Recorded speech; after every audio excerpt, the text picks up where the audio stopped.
এখন আমরা বেরিয়ে পড়েছি সান্দাকফুর উদ্দেশ্যে। টুমলিং থেকে সান্দাকফু যেতে গাইরিবাস আর কালীপোখরি হয়ে যেতে হবে। মানেভঞ্জন থেকে সান্দাকফু যাওয়ার পথে আমাদের টুমলিং এর পরেই সিঙ্গালীলা ন্যাশনাল ফরেস্টের মধ্যে দিয়েই যেতে হবে। আর তার জন্য টুমলিং এর পরেই একটা চেকপোস্ট, এই চেকপোস্টে আমরা দাঁড়াবো একটুখানি, কারণ এখান থেকে সান্দাকফুর যাওয়ার যে পারমিট সেটা নিতে হয়। সেটা হচ্ছে পার পার্সন 120 টাকা পার ডে, আর গাড়ির জন্য 400 টাকা। এখানে যেমন দেখালাম, এই জোনটাতে রেড পান্ডা দেখা যেতে পারে, কিন্তু যা গাড়ির আওয়াজ এখানে দেখাটা খুব দুর্লভ। আর আধার কার্ড কিন্তু মাস্ট। আগেও বলেছি, সান্দাকফু ট্রিপে এলে, ঘুরতে এলে আধার কার্ডের জেরক্স নিয়ে আসতে হবে। এখানে আধার কার্ড দেখিয়ে 120 টাকা জমা করলে পরে পার হেড পার পার্সন ওরা পারমিট স্লিপ দিয়ে দেবে, প্লাস গাড়ির জন্য 400 টাকা।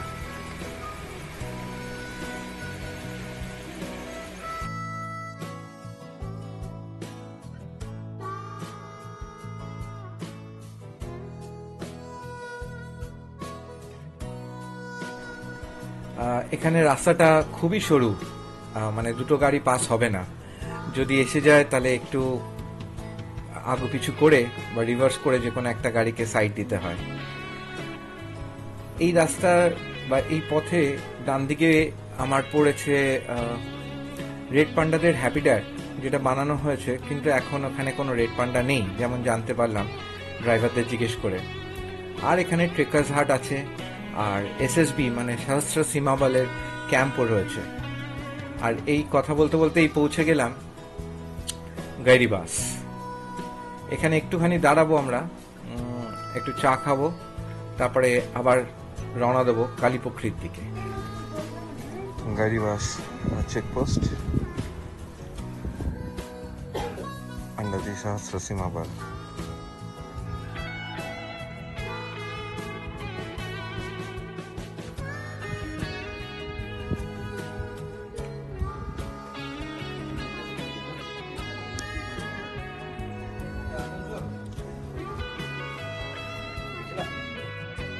কংক্রিটের বাঁধানো এই রাস্তাটা গাইরিবাস অবধি আছে।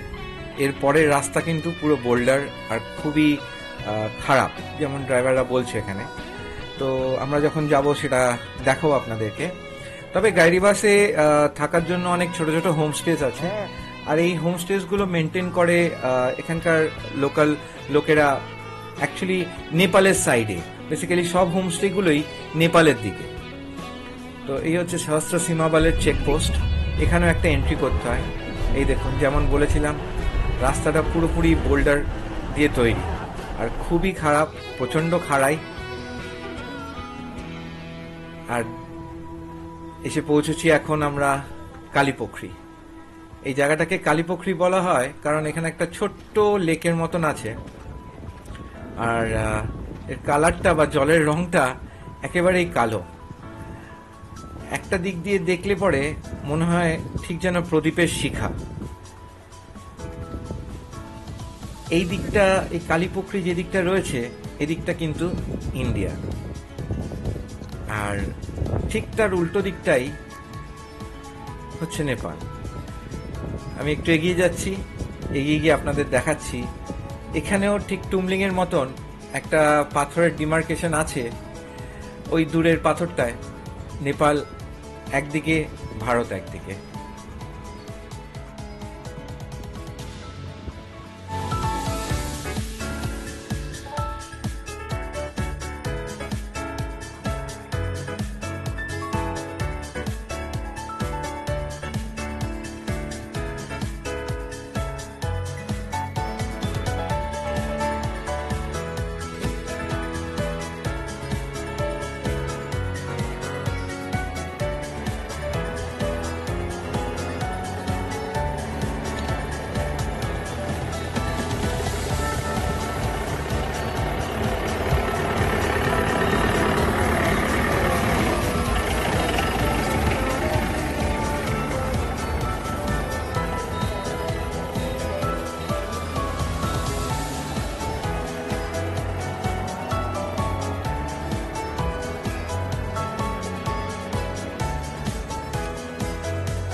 এই আমরা এখন ইন্ডিয়াতে আছি আর আশিস নেপালে।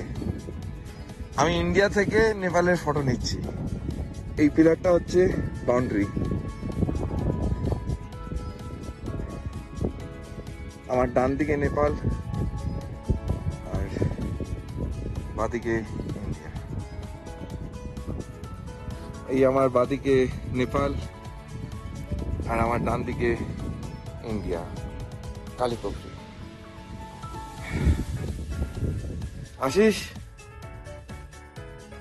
কেমন লাগছে? এক পা নেপালে দাও, এক পা ইন্ডিয়া দাও।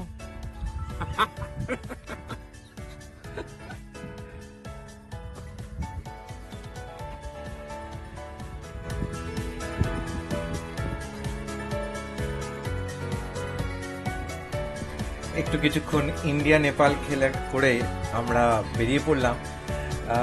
প্রচণ্ড মেঘ হয়ে আসছে আর তেমন ঠান্ডা বেড়ে যাচ্ছে। আর যেমনটা দেখাচ্ছি, এখানে রাস্তা বলে তো কিছু নেই, সবই বোল্ডার ফেলে পুরো এবড়ো খেবড়ো রাস্তা। কালীপোখরি থেকে এখনো আমাদের 6টা কিলোমিটার যেতে হবে সান্দাকফু পৌঁছাবার জন্য, আর রাস্তা খুবই বাজে। তবে কালীপোখরি থেকে দুটো রাস্তা আছে, একটা ইন্ডিয়ার মধ্যে দিয়ে আর একটা নেপালের মধ্যে দিয়ে। জেনারেলি গাড়িগুলো নেপালের রাস্তা দিয়েই যায়, ইন্ডিয়ার রাস্তা দিয়ে যায় না। তার কারণ ইন্ডিয়ার রাস্তাটা বোল্ডার ফেলে আরো বেশি এবড়ো খেবড়ো, আর নেপালের রাস্তাটা কিছুটা মাটির অংশও আছে। আর এই আমরা রওনা দিলাম এখন। সামনেই দেখতে পাবো ঠিক ইন্ডিয়ার রাস্তাটা আর নেপালের রাস্তাটা ভাগ হয়ে যাচ্ছে।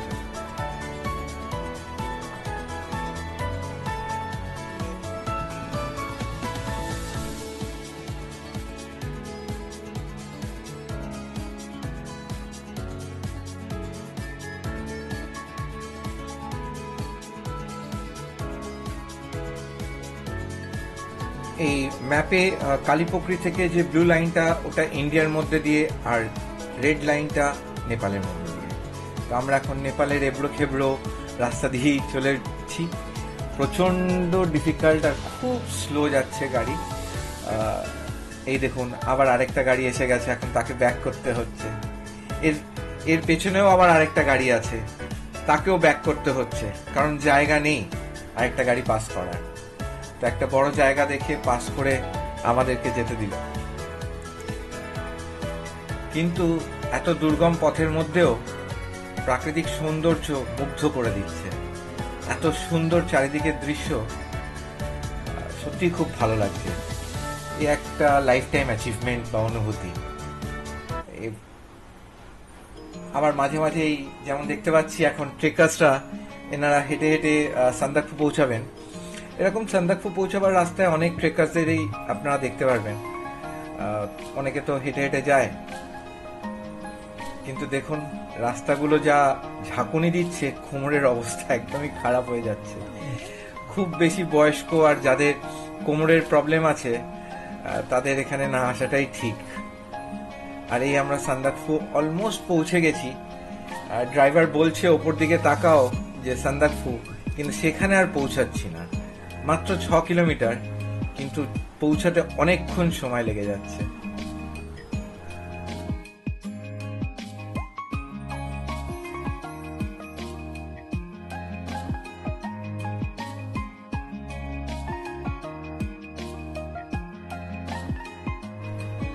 অবশেষে সান্দাকফু পৌঁছে গেছি। এখনো অনেকটা চারিদিক মেঘলা হয়ে আছে, মনের মধ্যে কেমন করছে যেন কাঞ্চনজঙ্ঘা দেখতে পাবো না, কিন্তু এত জোর হাওয়া চলছে কিছুটা আকাশ পরিষ্কারও হয়ে যাচ্ছে। আর আরেকটা কথা বলে রাখি, আমরা যখন টুমলিংয়ে ছিলাম আমরা তখন খবর পেয়েছিলাম যে সেদিন কি রাত্রে, গতকাল রাত্রে প্রচুর স্নোফল হয়েছে নাকি সান্দাকফু আর ফালুতে। তো হোটেলের সামনেই গাড়িটা দাঁড়াতেই এত বরফ দেখে আশিস তো আর থাকতে পারলো না, সে তো গাড়ি থেকে লাফিয়ে একদম বরফ নিয়ে খেলতে শুরু করে দিল। তো আমরা সানরাইজ হোটেলে উঠেছি। এটাই হচ্ছে সান্দাকফুর one of the best hotel থাকার জন্য এবং ভিউ দেখার জন্য। তো একটু ভেতরটাও দেখিয়ে দেবো। এটা ডাইনিং রুম, আর সিঁড়ি দিয়ে উপরে একটা ফ্লোর আছে। আমাদের রুমটা রিসেপশন থেকে বললো গ্রাউন্ড ফ্লোরেই। তো একটু রুমের দিকে এগিয়ে যাই, একটু দেখিয়ে দিই। গ্রাউন্ড ফ্লোরে এদিকটা অনেকগুলোই রুম। পৌঁছতে দেখি লাস্ট রুমটাই আমাদের, এই 104। তাড়াতাড়ি লাঞ্চটা সেরে নিচ্ছি, কারণ 1:15 বেজে গেছে। গরম গরম খাবারটা খেয়ে, আর বাইরের ওয়েদারটাও বেশ ক্লিয়ার হয়ে গেছে, তো কাঞ্চনজঙ্ঘা দেখা যাচ্ছে এবার অবশেষে। সান্দাকফুর সানরাইজ হোটেলের সমস্ত ডিটেলসগুলো ডেসক্রিপশন বক্সে পেয়ে যাবেন, কন্ট্যাক্ট ডিটেলস আর কত চার্জ আছে। আরো কয়েকটা ইনফরমেশন আপনাদের দিয়ে দিতে চাই। এখানে মোবাইল নেটওয়ার্ক একেবারেই বাজে। এয়ারটেল, জিও মাঝে মাঝে নেটওয়ার্ক পাওয়া যায়, আর রোমিং অন থাকলে তো নেপালের নেটওয়ার্ক নিয়ে নেবে, তো ডেটা রোমিং অফ করে রাখবেন। প্রচণ্ড ঠান্ডা ডিসেম্বর মাস থেকে পরে, তো ঠান্ডার যথারীতি জামা কাপড় নিয়ে নেবেন। দেখতেই বুঝতেই পারছেন সারাদিন ধরেই প্রচুর হাওয়া চলে। আর প্রাকৃতিক সৌন্দর্য তো আর কি বলার, আপনারা দেখতে থাকুন। আমি জানি আজকের ভিডিওটা একটু লেন্দি হয়ে যাচ্ছে, কিন্তু এত সুন্দর এই জায়গাটা যে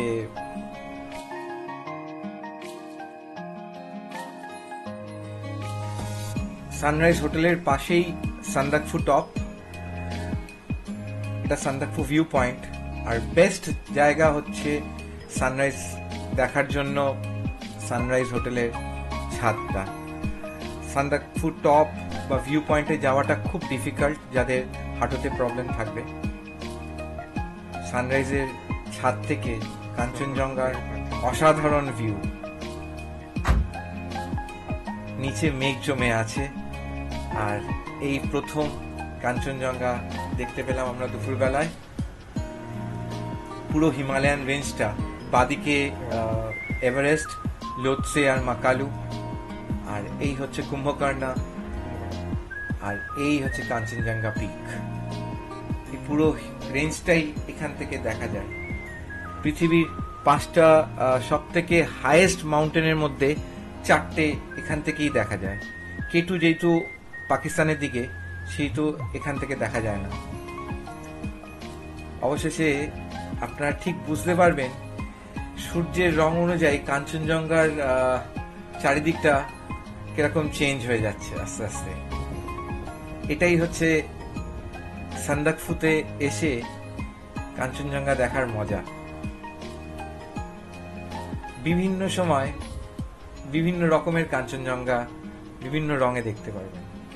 আর সব থেকে ভালো লাগে হচ্ছে যখন এই মেঘটা, মনে হচ্ছে যেন কাঞ্চনজঙ্ঘা আর আমার মাঝে একটা মেঘের নদী রয়েছে, একটু সাঁতরে বা হেঁটেই হয়তো চলে যেতে পারবো।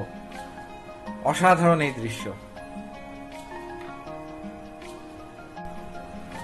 প্রতিদিন সান্দাকফুতে শুরু হয় এক অদ্ভুত সুন্দর দৃশ্য।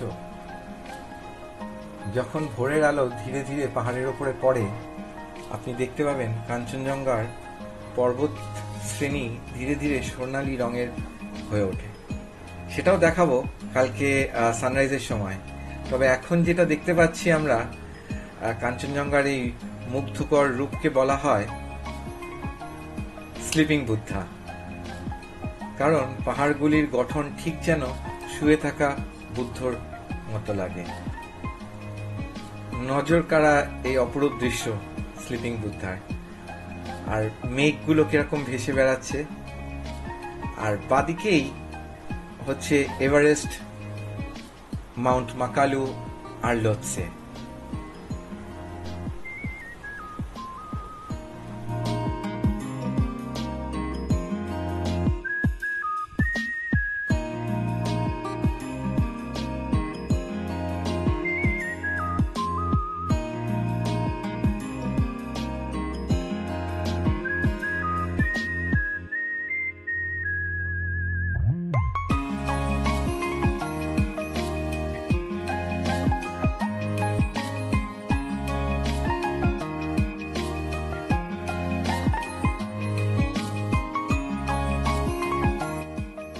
আর এই হচ্ছে এভারেস্টের পাহাড়টা।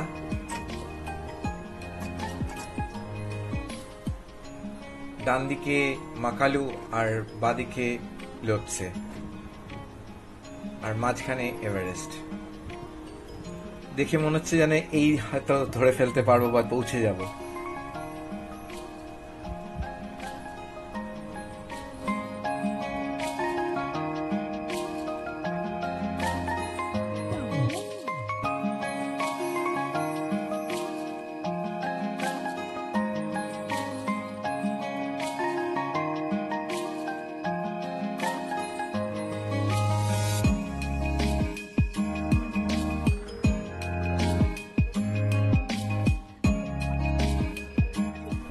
আস্তে আস্তে বিকেল হয়ে আসছে আর সূর্য এবার ডুবে যাবে। এই সানসেটের সময় আবার কাঞ্চনজঙ্ঘা একেবারে সোনালী হয়ে উঠল, কিন্তু এবার বাদিক থেকে, কারণ সানরাইজটা হয় ডান দিক থেকে, যেটা কাল সকালে দেখাবো। এবং এই সময় ঠিক কাঞ্চনজঙ্ঘার চূড়াটা সোনালী হয়ে ওঠে।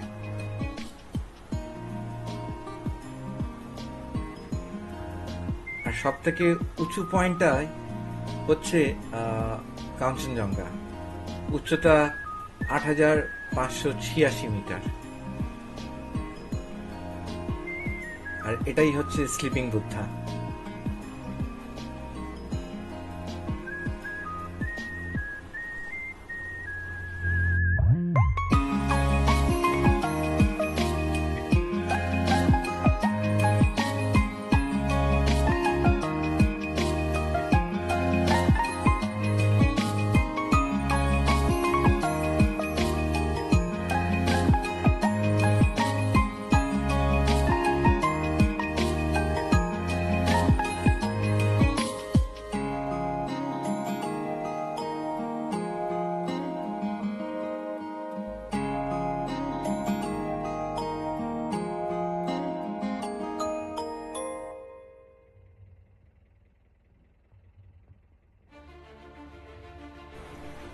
অবশেষে ধীরে ধীরে সানসেট হয়ে গেল।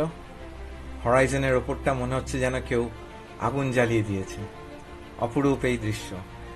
অবশ্য সান্দাকফুতে সন্ধেবেলা অন্ধকার হয়ে যাওয়ার পরে কিন্তু আর কিছু করার থাকে না। তবে সানরাইজ হোটেল থেকে ওরা সব আমাদেরকে ডাইনিং স্পেসেই ডাকলো। ওখানে বসেই সবাই আড্ডা মারলাম এবং কিছুটা গান বাজনাও হলো। একটু ক্যারাওকে সিস্টেম ছিল, তাতে আশিস আবার আমাকে জোর করে একটু গান ফান গাইয়ে দিল। একটু গান গাইতে শুরু করে দিলাম।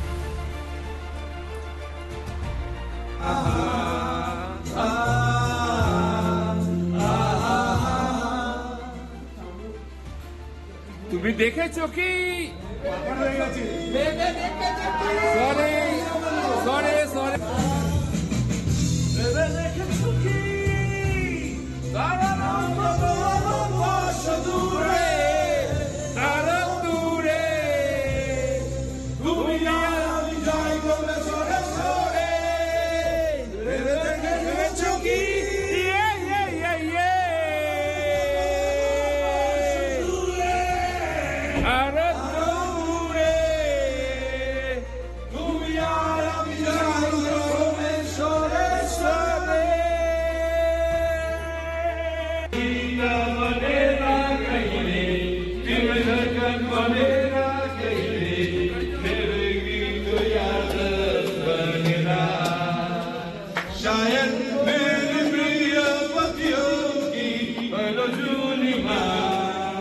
সন্ধ্যেটা তো খুব ভালোই কাটলো। এবার ডিনারটা করে তাড়াতাড়ি শুয়ে পড়বো, কারণ কালকে খুব ভোরে উঠতে হবে। সানরাইজের প্রত্যেকটা মুহূর্ত ক্যামেরায় বন্দি করতে হবে।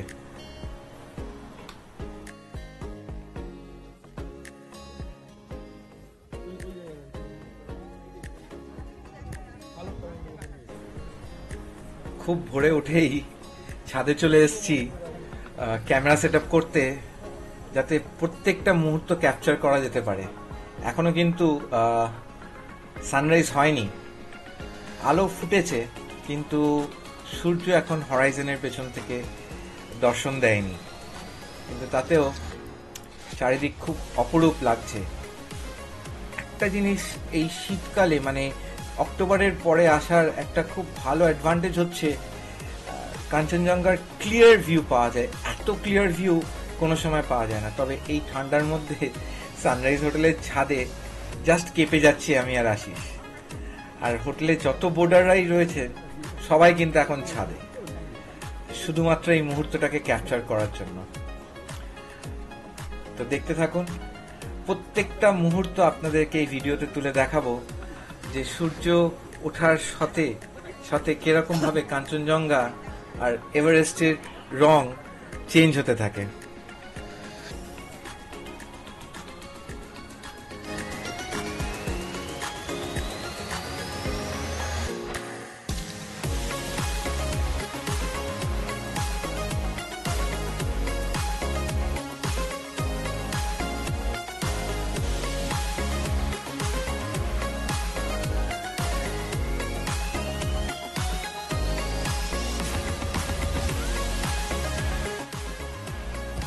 অনেকক্ষণ অপেক্ষা করার পরে অবশেষে সানরাইজ ফ্রম সান্দাকফু, সানরাইজ হোটেলের ছাদ থেকে সানরাইজ দেখা।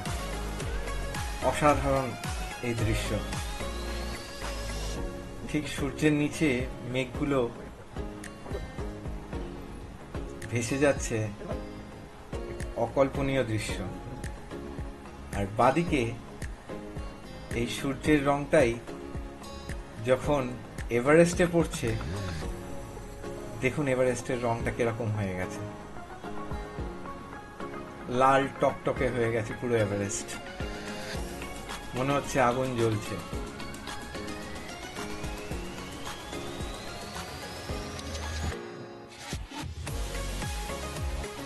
আর এই সূর্য ওঠার মুহূর্তে কাঞ্চনজঙ্ঘার রূপ।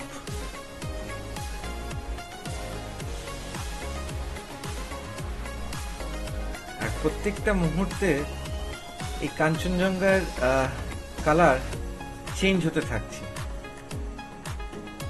যতক্ষণ ধরে সানরাইজটা হবে ততক্ষণ দেখবেন পুরো কালারগুলো চেঞ্জ হতে থাকবে। আর এটা ক্যামেরা বন্দি করতে পেরে আমি তো খুব এক্সাইটেড, আর আপনাদের দেখাতে পেরে আরো বেশি এক্সাইটেড। আশা করি আপনাদের ভালো লাগছে নিশ্চয়ই আমার এই ভিডিওটা আর এই ব্লগটা।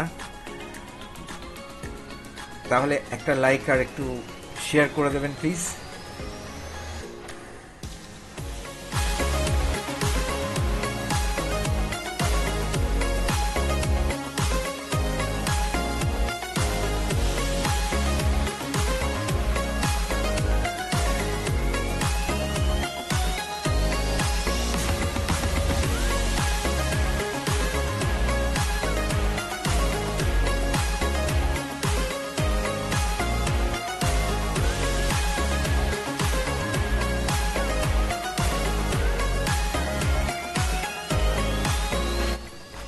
এভারেস্ট বিশ্বের সর্বোচ্চ শৃঙ্গ, আর তার পাশে থাকা লোৎসে এবং মাকালু বিশ্বের চতুর্থ এবং পঞ্চম উচ্চতম পর্বত, আর কাঞ্চনজঙ্ঘা তৃতীয় উচ্চতম পর্বত।